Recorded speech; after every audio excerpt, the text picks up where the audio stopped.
През последните няколко години Верея има над 1000 участници. Все хора, които носят българския фолклор в сърцето си, въпреки че живеят на хиляди километри от родината. То от началото първите години беше като мечта, нали? 6, 7, 8. Никога не съм си поставил за цел, сега бяхме 20 състава, другата година трябва да направим 30. През годините на сцената на Верея са танцували и пели стотици самодейци от над 60 ансамбъла и клуба, от Сан Диего до Монреал, от Тампа до Ванкувър, от Вашингтон до Чикаго. Всеки от тях носи лична история, емигрантска съдба и голяма обич към България. Започнал като забава с шепа хора, фестивалът израсна в 3-дневен празник, който днес събира българи, танцори, хореографи, състави и изпълнители от почти всички американски щати и канадски провинции, а понякога и гости от други континенти.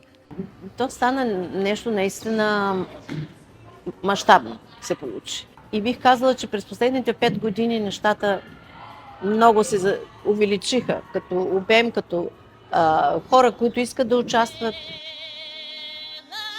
Събитията вече включват киносалони, майсторски класове, изложби и дори концерти с живо изпълнение на традиционни инструменти, като кавал и гайда.